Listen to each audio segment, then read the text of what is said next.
everyone and welcome back to Splatoon 3. Today's weapons. What are today's weapons? You tell me. Okay, sucky weapon of the day is going to be the Bamboozler because I want to get this out of the way. Luna Blaster, because those beat my ass earlier today. And 0.52 gal. 0.52 gal, yeah. And then the Luna Blaster and then the Bamboozler will end it on. So, 0.52 gal is kind of good at everything. I'm not gonna lie. Does 52 damage, meaning it's a 2-hit kill. Slow rate of fire, admittedly. Comparatively, anyway. And the shot RNG is very normal looking, in my opinion. But, okay, that hasn't refreshed yet. Very normal looking shot RNG, in my opinion. But, that kind of makes it okay at everything. Yeah, you do have to be a little bit close to start getting a chance of landing a hit. As you can see, a bit of damage fall off there as well, but yeah, this is a very good weapon, needless to say, and it's doing well, and it does especially well with Splash Wall. I'm terrible at Splash Wall, I've said this before, but it's useful for weapons like this, and then Killer Whale. Splash Wall is also quite useful for Killer Whale because it allows you to just stand here and do your aiming while nobody can attack you from the front. Or even behind if you want to do it that way. Let's get in. Rainmaker, I think. Saw a tweet earlier that I want to talk about. But it was basically saying that they think that the thing that's holding Splatoon 3 back at the moment are the people who play the game. And then they go on to say that people are playing a bit too aggressively. And it's kind of like impeding on other people's way of playing, right? And I feel like a lot of people responded to that in a way that is just kind of dumb, in my opinion. A lot of people initially thought to respond with skill issue, which a little bit, maybe. But, like, it's not... I feel like it just kind of misses the point of what they said, you know? Like, it's not totally a skill issue. It's a newness issue, in my opinion. Because I also feel it. I do understand where the person is coming from. Because it feels a little bit like objectives aren't really being pushed at the moment. And it is an issue of newness, in essence, is what I'm trying to get at. Because you've got all of the experienced players who know what they're doing. Not necessarily pros, not necessarily the best players in the game, but people who know the game, right? They understand the core functions of the game. And ideally these people should be in A rank, right? But they are struggling at ranking up because they're being put with players who don't understand the game at all because they're new here, right? And they haven't had time to learn the game. So they're players who cannot be held. They cannot hold their own. They cannot carry a team by themselves, and they can't, like... They can make a good contribution, but as long as everybody else also understands the game, right? But they're being thrown in with players who don't understand the game, or they're being thrown in against players who are pros, because that's the state of the game at the moment. Fucking thing. I hate this microphone, man. Like, oh, now it's gone peaking again. Ugh. Okay, I think that's okay. We'll do another round of this because that's annoying. I hate it when that happens. And this is why you need to help me pick up, because I can't afford a mic arm or anything like that. And I'm also quite far away from monetization, so I won't be able to for a while, which is unfortunate. But oh, why did it go full screen? Oh, this is a mess. What was I saying? yeah, not totally skill issue. Oh, we've got a disconnect. We've lost. Well, I would have rerun this anyway, so this is okay. I've had all these issues. But yeah, the big issue here for me is the newness of the game, and this is where the person is coming from. You know, there's all these people coming in and saying it's just a skill issue and you just need to get better at the game. But it is not totally a skill issue. It's not just, it is deeper than that. Because of how new the game is, there hasn't been given enough time to spread out the players based on skill. The A rank players are currently still in B rank, and the S rank players, who are just picking up the game, are still in B rank as well. And so, people who are just average, they're good at the game, they're not amazing, they're not the best at the game, but they are good at the game, right? They're being thrown in with players who are very inexperienced, and players who are very experienced. Which is fine, but then there are not that many very experienced players. And so you often find a team mostly weighed down with a lot of inexperienced players against a team that has just one experienced player, very experienced pro player type thing, that carries the other team. And so at the moment there's a poor matchmaking issue basically, because the game hasn't had enough time to sort us all out and put us into the right categories. It creates a small issue at launch, which is weird because I think other games have an issue, other shooting games, competitive shooting games have an issue of once the game gets to a certain point, once the game gets to a certain age, it becomes virtually unlearnable because all the people who had it from launch have perfected it, and that is a good majority of the player base, and it leaves a lot less time to learn.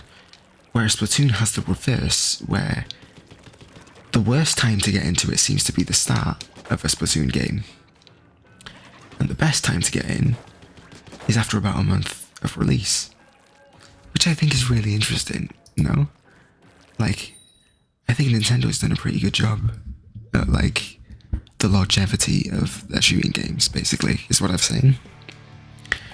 Yeah, it's just really weird to see all these Splatoon veterans, well, not veterans, but clearly mega fans of the game who have been here since the start of possibly Splatoon 1, but also Splatoon 2.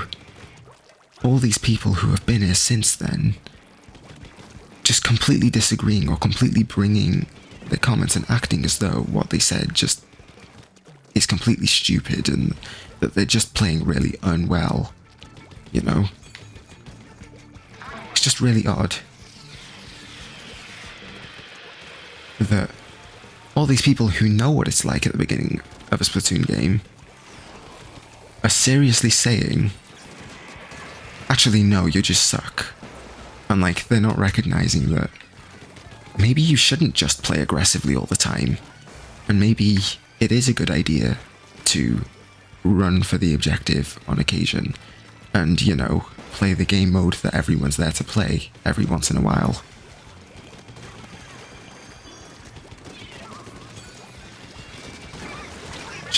Oh, wonderful. Yeah, that's all I'm going to say on that. I think it's just a silly thing to just be mad at. Someone saying, hey, it's at the start of the game and it's not that balanced in matchmaking right now. Completely sane and sensible thing to say has riled up that many people. But hey, that's Twitter, am I right? Well, I still got them anyway, so fuck you. Okay. I could definitely see Killer Whale being really good in Rainmaker, actually, thinking about it. Just thinking in terms of what's a good idea and what isn't. But the reason I say that is because it forces movement, right? You can't move that well with the Rainmaker, it's a very heavy weapon. So it can be a bit of a pain to move around with. I should also be closer to the Rainmaker, I think. Okay. But, look, aggro players. Who aren't going for the objective even though it's right there and we're about to open the shield. Look, the roller gets it.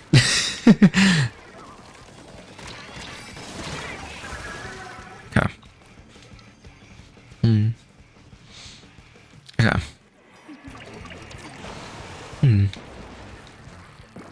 Another thing I thought was worth bringing up is another tweet I saw, but this one's a lot better, a lot less nutty thing to argue about. Is Booyah. Using the Booyah button for various things. Because I wanted to talk about the best way to use the Booyah button, and that is just use it whenever good things happen. Because that's the best, that was the best Splatoon 2 lobby I ever played. It was Rainmaker. And every time something good happened, the whole team booyahed each other. They were all a bunch of randomers too. But it was really good to just have that. Just have, like, every time something good happens, the team cheered it on. And it's like a really good way of using it. The tweet was basically saying that it's not that this person's overusing Booyah, it's that everyone else is underusing it. And I completely agree. You know, it doesn't ultimately matter. But I think... Get it. Good. But I think, okay, that was silly.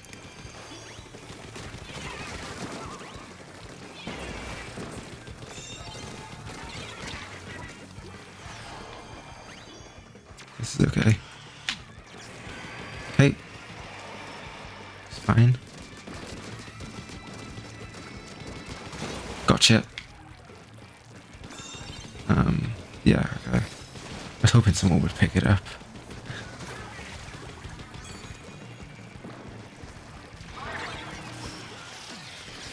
Hey, this is okay. They're gonna go up there now, I think. Or there.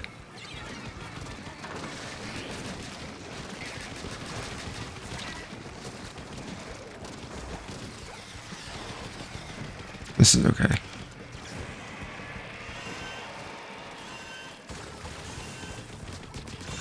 Gotcha. Okay. That was good. I can see why this weapon's at the top of the game at the moment. Oh, do you know what I should have picked up today was the sloshing machine? Or did I already pick it up? I don't know. Anyway. Stop so I can change my weapon. Why can't you change your weapon in rank? That makes no sense. Luna Blaster. Luna Blaster. Shorter range blaster. Shortest range blaster, I think. Even considering the Clash Blaster. And you can just... It's a one-hit thing. Understandably. Shorter range. I think it's got faster range than a normal blaster as well. I think the normal blaster goes... like that. This one's faster. I think that this is at the top of blasters at the moment. Comes with this splat bomb, just roll it across the floor. And it also comes with Zipcaster, which is great for this weapon, unless you run out of ink. You do regain your ink when that happens, and after you're done with Zipcaster. But you can run out of ink during ink Zipcaster. That's complicated and confusing, and I don't know if I'm going to be able to cope. Let's get in on this in...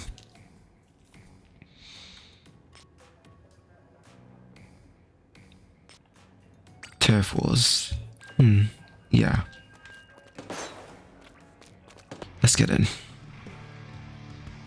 Cubed. Interesting. Laser Dookie. I know it's Laser Duke, but... Okay. The reason I didn't take this into tower control is because I have one loss left on my series, and I'm not looking to spend it on a mode that I'm not perfect at the moment.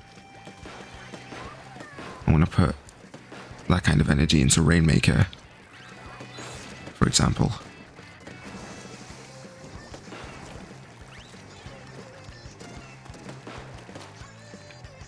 Just kind of get their attention there.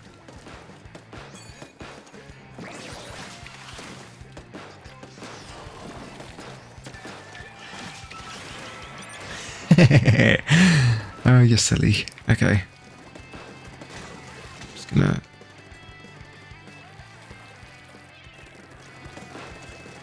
Come here.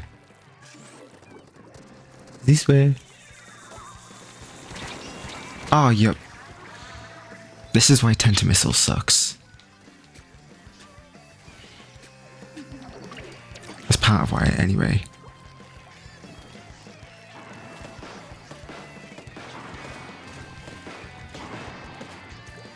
Because even if you didn't attract Tentamissiles yourself, it's very possible.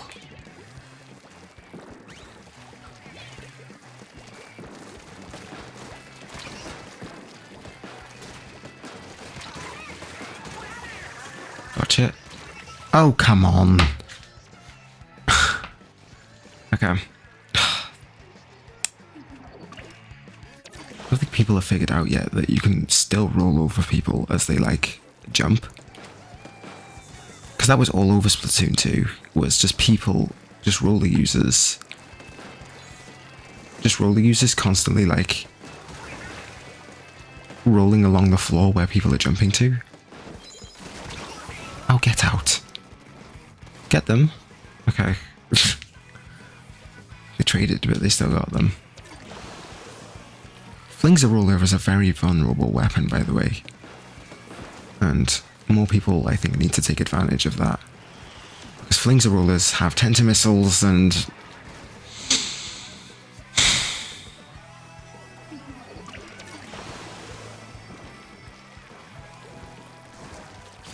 Flings a roller has Tentamissiles, and getting rid of the flings a roller, against my greater judgment of advising that, because I use the flings a roller quite a bit.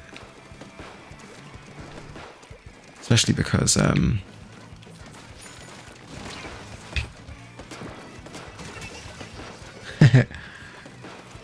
because I use flings roller quite a lot for ranking up right now. Just because of Tentamissiles specifically, like, call me selfish and ruining people's fun. Sorry for contributing to the problem. But I do like to use it for leveling up at the moment. Because it still works, and it shouldn't work, but it does. But, yeah, sorry for being annoying if you've ever run into me. Take down flings rollers, because they're a vulnerable weapon, because their specialty is a slow, long-ranged attack that takes a while to repel, and they also have Tentamissiles, so you want to get rid of them anyway. That is the judgment for me, for flings the roller, if you're against them. Next weapon. Oh god, I forgot about this. Bamboozler. It's a charger that doesn't do full damage.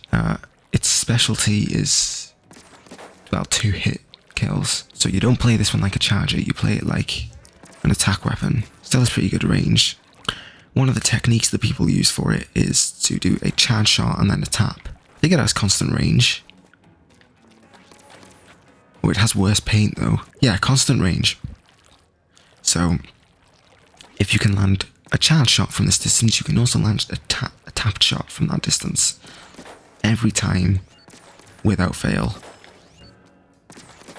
See? Now the problem with this is that enemies move, and I'm not good at enemies that move. On charges anyway. Adjust that much. Oh, look at that, Jesus Christ. They stopped moving and I still fucked it. Okay. Okay. Okay, they all missed. Wow, okay. Oh, no. Oh, no. Okay. Okay. Just get used to it. literally couldn't even.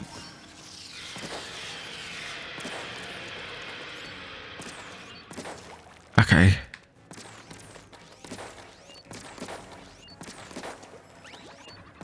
Ah. I need to move.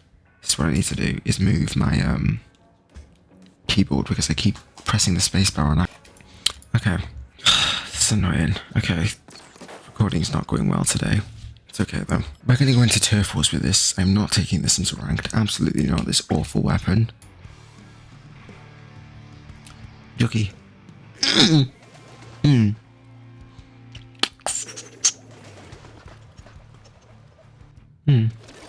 Okay.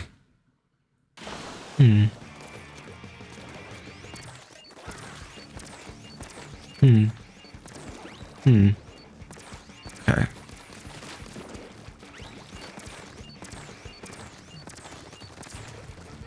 Okay. This is a very concentration-based thing. Ah. Maybe don't concentrate that hard. I think that's a bad idea if you concentrate that hard, but yeah. The painting is so bad as well. I can't even be a turfer on this. God. The fact that anyone chooses this weapon is beyond me. Oh, tap shot. Thankfully, we have a much better charger on our side.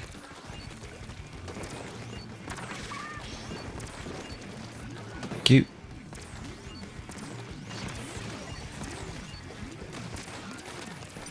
Come on. That's enough. I don't need any more.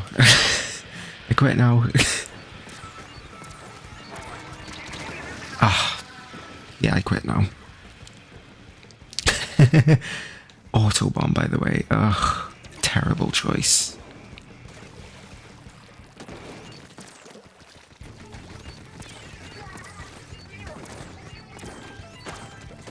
What level dropped?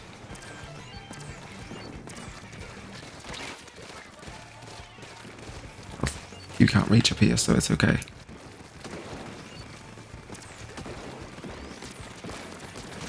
Gotcha.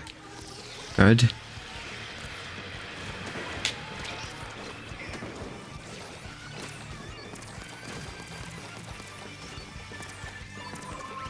Okay. Okay. Oh, I got him. What the hell? Somehow I hit. Okay. So this is a very concentration weapon, as I said. For me, anyway. Just gonna...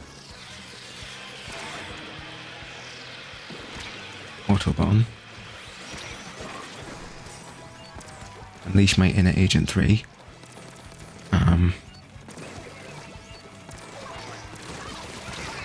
Gotcha. Ugh. This is why I say Killer Whale 5.1 might be the next Tenta missiles, because throw a bunch of those on a team and spam it, I can guarantee that that is just as annoying.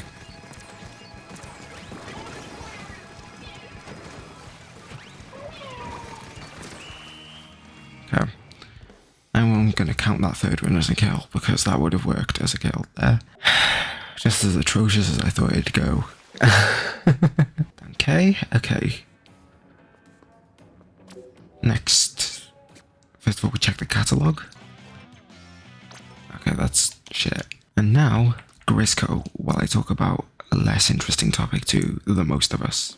And when I say a topic that's less interesting to the most of us, I mean two topics that are less interesting to the most of us. And it, of course, concerns teenagers.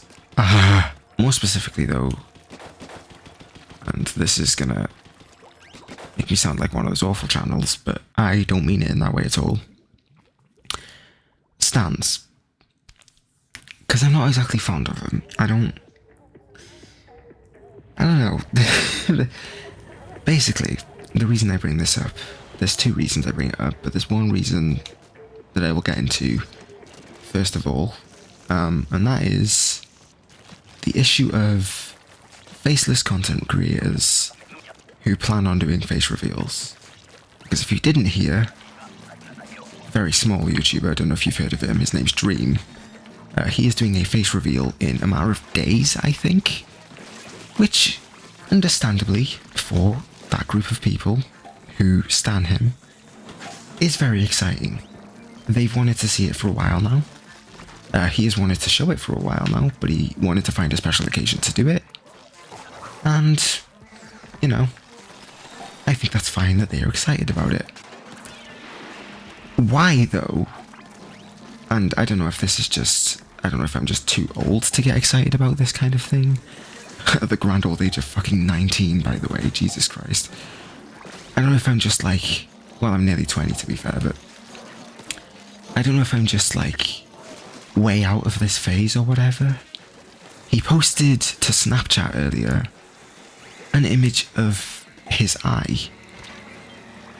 In the image you could see a small part of his cheek under it as well. And people got very excited because he has very normal human facial feature, freckles. And so his freckles in capital letters was trending. What? Why? Why? Please, you know? Like, I don't know, man. I feel like people are setting themselves up to be disappointed, and I'm not saying that Dream is going to be an ugly motherfucker when he turns up, right? What I'm saying is, he's going to be a normal looking person. He's not going to be this Adonis that people are thinking he's going to be. I'm sure that by the standards of most people, he will be attractive, right?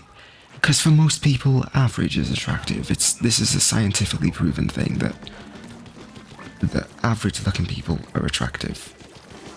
Some of the most attractive people like average, right? This is something that people really like. It's just the average appearance. But like, I don't understand why averageness is so exciting for people. You know, I don't know. I feel like the way people are talking about the stuff that he has shown, the very few things he has shown, they make it seem like he's going to be pronounced world's sexiest man the day after. And like, it's just something, like, it's a level of idolizing him that I just find so uncomfortable on so many levels. I don't know. The more observant of you would have noticed by now that I am also faceless, and I do not plan to face reveal, so maybe it's that. I don't know. But I know, as a faceless guy, we are not the most attractive people. I wouldn't say I'm ugly. I don't have a low sense of like self-esteem or anything. I like don't care, you know, what people think of what I look like or anything. Okay, good. Yeah, I don't care what people think of what I look like. And my parents wish I cared more, actually. Because they hate some of my, like, style choices and whatever, but it's okay. Anyway. But, like, I know, as a faceless guy, we aren't shit. They're not. You know, people think that faceless people are going to be these, like, uber attractive people because of just the idea they set themselves up for.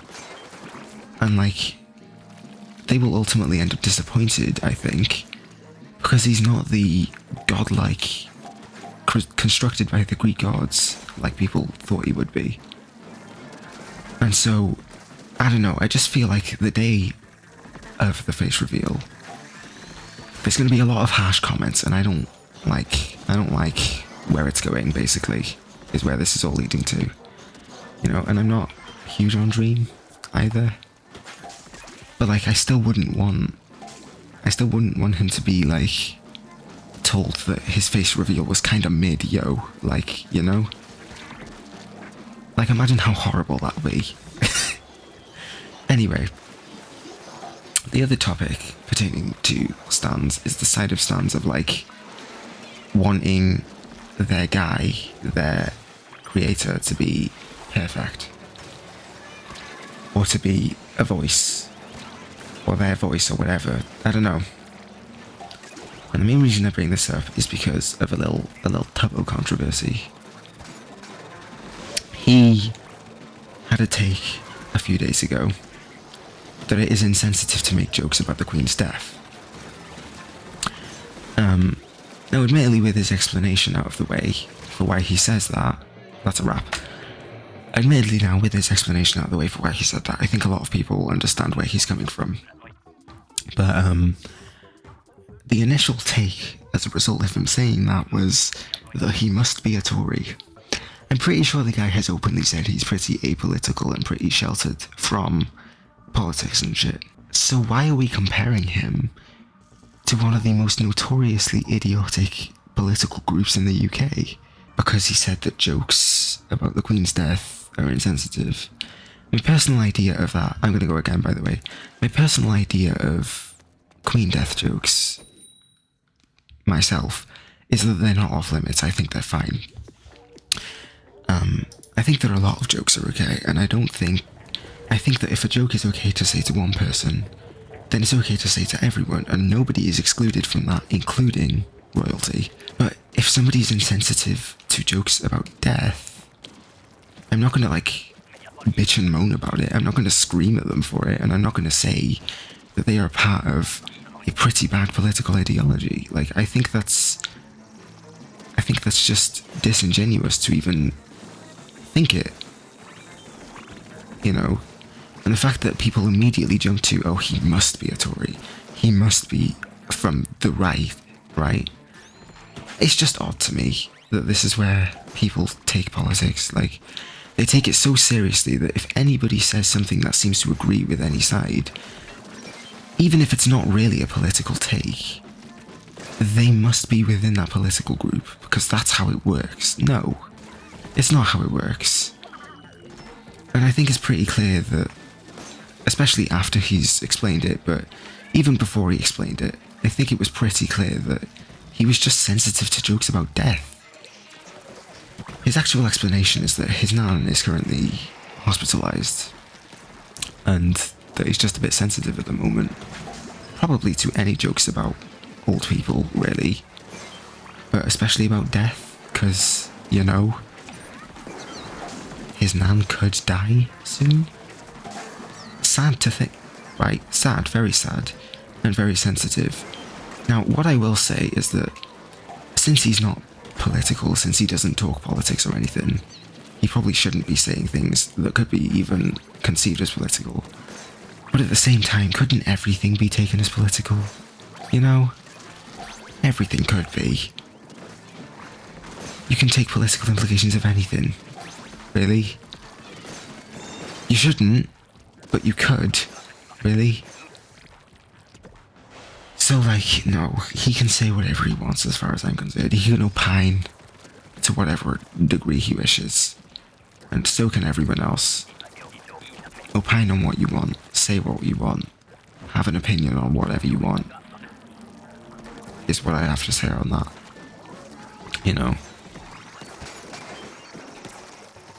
But yeah, clearly just a bit sensitive at the moment.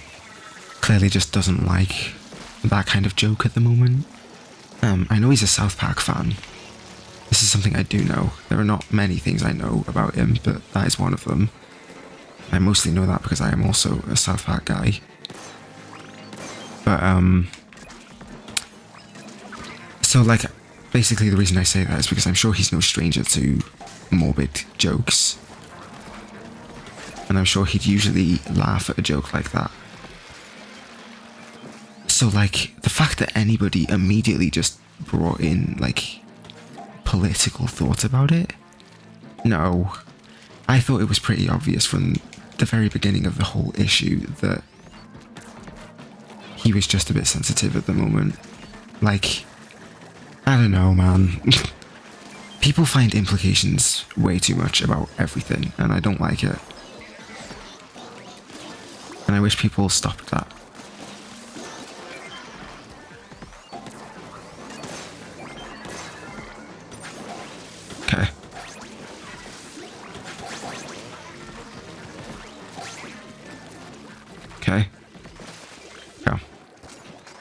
concentrating now. But this is the other thing, right? They immediately took someone who they all know, right, they're all stands, right? They all know he's not a political guy, and they all know he doesn't really like politics or speak on politics. Why were they comparing him to people of a pretty, like, far-leaning, you know? Why do we compare people who don't really have a take? Jesus Christ.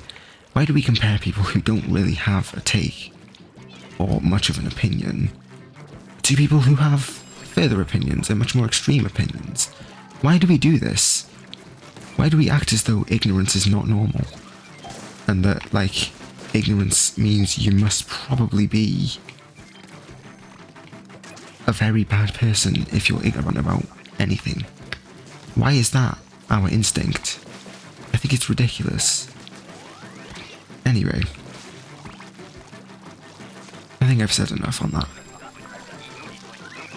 I know, I'm just tired of it, really. It's been pissing me off lately. And I occasionally have these, like, little week or so where, like, I just see the most brain dead opinions and silly takes just being spouted, and I just immediately, like, ugh, we're going down another one of these routes. It's another one of these times. What a time to be alive. Well, everyone's just being really annoying on the internet, because why wouldn't they be? You know? It's just kind of ridiculous and annoying.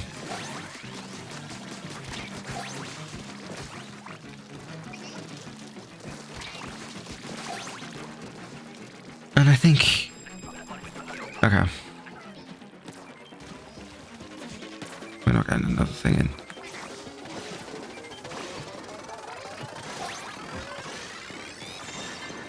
Okay. There we go.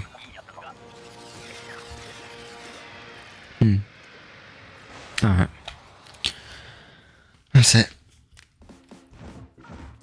Yeah, I think I've said enough, really.